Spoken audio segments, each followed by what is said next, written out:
él que me llevaba al militar, y la señora, la mamá de él, iba a ser mi mamá. Entonces yo le llamé mamá, le llamé papá, pero ellos no me miraron como hija. Él, a pesar de mis 4 años que yo tenía, el militar que me lleva, él abusaba de mí. O sea, a mí me ponían falda y él siempre me tocaba. Entonces yo siempre le tenía mucho miedo y vivía con ese miedo siempre. Entonces pasaba el tiempo, yo crecía y yo tenía que andar vendiendo para poder comer, porque si no, me decían que si no trabajaba no podía comer. Entonces me ponían a vender verduras y todo eso.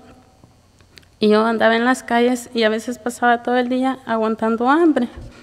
Pero al llegar, si yo llegaba con el producto, me pegaban, me daban unas buenas tundas, le dicen en El Salvador, si yo llevaba el producto. Entonces yo vivía con ese miedo, siempre asustada por lo que me podía pasar, que me iban a hacer. Y yo siempre trataba de evadirme, de salir, de no estar ahí. Y él seguía trabajando en el ejército.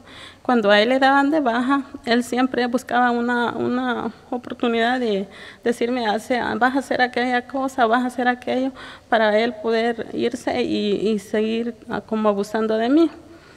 Llegó el tiempo, seguía creciendo y él siempre me pegaba si yo no iba, porque yo no iba porque le tenía miedo, porque yo decía, me va a seguir tocando. Y yo le decía, yo le voy a decir a mi mamá, porque yo le decía mamá a la mamá de él. Entonces él me decía, si tú le dices, yo te voy a matar, porque yo todavía tengo armas. Y él siempre me amenazaba con eso. Entonces yo no podía hablar, porque si yo hablaba, me matarían. Y siempre, si yo no hacía lo que ellos decían, te voy a hacer picadillo.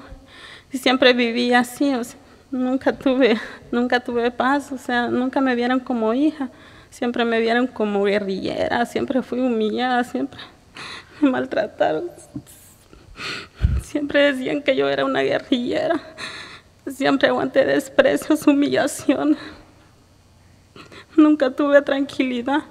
Y llegó el día en que, como a la edad de 10 años, él me manda, porque mi mamá le dice a él que mire qué hace conmigo, porque ella no me quiere en la casa, que ella no tiene por qué estar conmigo, porque yo no me levanté temprano ese día y que ellos querían que yo tuviera la llave y que lavara una ropa. Y yo no lo hice. Entonces ella le dice a él, mira qué haces con ella. Yo no la quiero, yo no quiero saber nada de ella. Tú la trajiste, tú mira qué haces con ella. Entonces él aprovecha ese momento y me manda a traer un racimo, porque ellos tenían terreno. Y yo voy a buscar el racimo.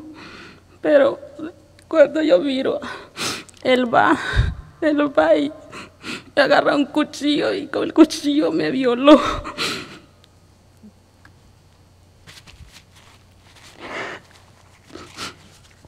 Él me violó, entonces yo llegué a la casa y le dije a mi mamá qué es lo que me había pasado. Ella me dijo que yo me lo estaba inventando, que eran puras mentiras, que nada de eso era cierto. Entonces yo no tenía a nadie. En ese momento yo deseaba tener a mis verdaderos padres, porque yo estoy segura que si yo los hubiera tenido a ellos, nada de esto me hubiera pasado. Yo sufrí mucho porque nadie me apoyaba. Siempre me trataron de guerrillera. Yo no tenía paz y llegó el momento en que yo salí de la casa de ellos. Me fui para donde una hermana de ella. Ella a veces me apoyaba, pero yo en que yo hiciera el oficio, yo lavaba, yo planchaba. Ellos con que a mí me dieran mi comida y no me estuvieran molestando, yo era feliz, pero al darse cuenta ellos volvían a irme a traer y volvían los maltratos de siempre. Siempre me maltrataban, me pegaban, me decían que me iba a matar, lava este pantalón y si no lo haces ya vas a una arrastrada, te voy a dar. Y así fue pasando el tiempo y luego de eso yo tuve que salir de mi país. Él muere porque esa vez también me quiso sacar